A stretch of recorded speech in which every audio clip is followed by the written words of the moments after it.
Thank you for your support, YouTube, and welcome to our channel. I am Doctor. I'm here to try and help you, as a viewer, maybe go down the firefighting or EMS rabbit hole.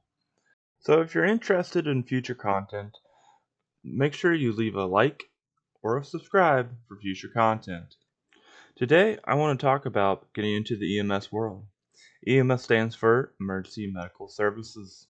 When you see that ambulance driving down the road, they're EMS. When someone calls 911 and an ambulance will show up with typically two people. These two people will either be an EMT, an advanced EMT or EMTI, or on top, a paramedic. These are certifications obtained through schooling. In my region, Southwest Ohio, we can get these certifications through either a trade school or adult education center, or even colleges sometimes offer them.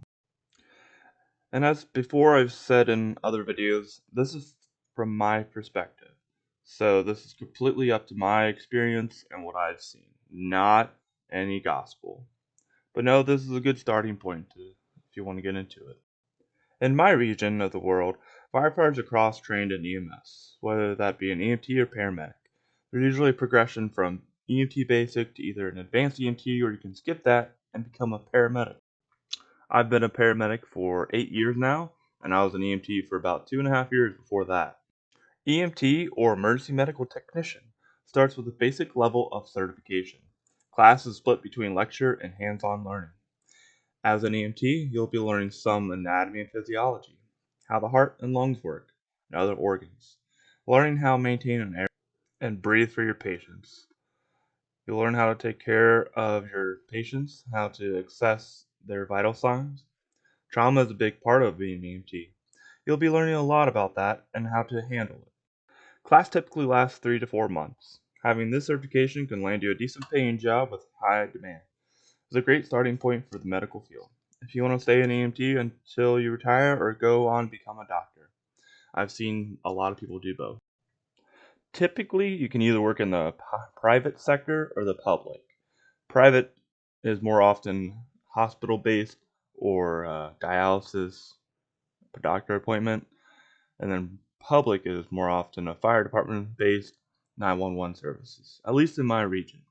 It changes throughout the country, and it changes around the world. So asking your local fire department or your local ambulance services is the best way to go. Typically, you need to be 18 years of older with a high school or a GED before you start.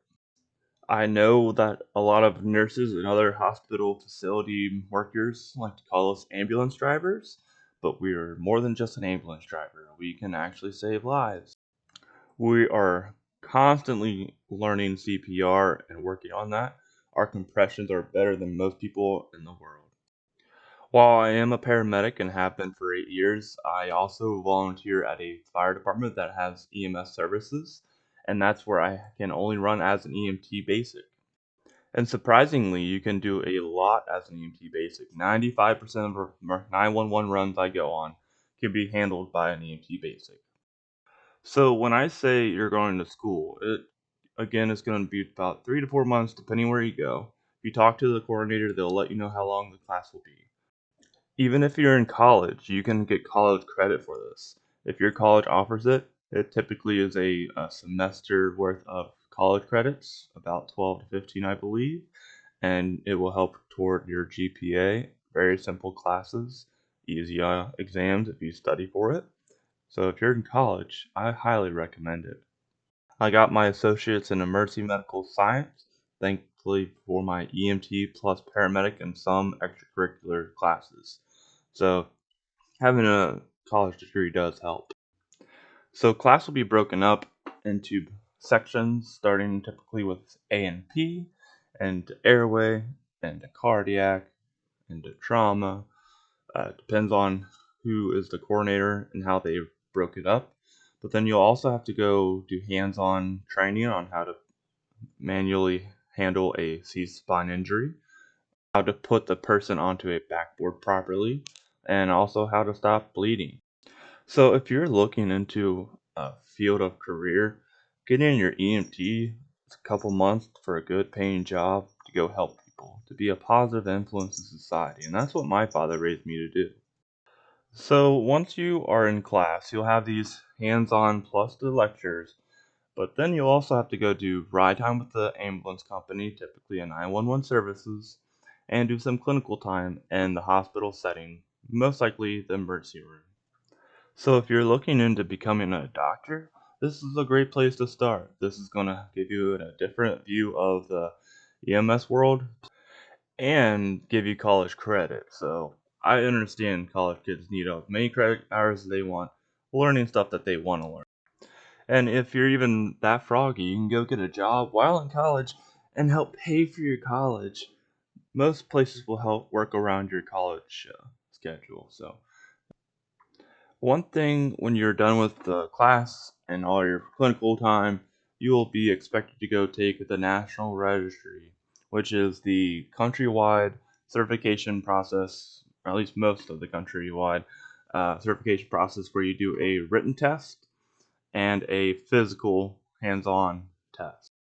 It is a lot different than any other standardized test you're used to. The written test will knock you off depending on how well you do on certain aspects of the test itself. Knocked off with 180 questions or stopped at 80. You can pass or fail either way. It depends on how well you knew the subject and how well you answered it. A lot of people stress over this part, but stress doesn't help. You just need to study and be prepared. This is the overall census of an EMT basic. I just wanted to get this out here for you guys to see what you guys thought. If you have any questions, make sure you comment below. Don't forget to leave the like or the subscribe. And then you can also follow me on Twitch and you can talk to me in real time. I'll be there whenever you need me, okay? So I appreciate your time and hope you enjoyed the video game. Just something to have in the background while you listen to me ramble on. So have a good day, be safe, and prosper.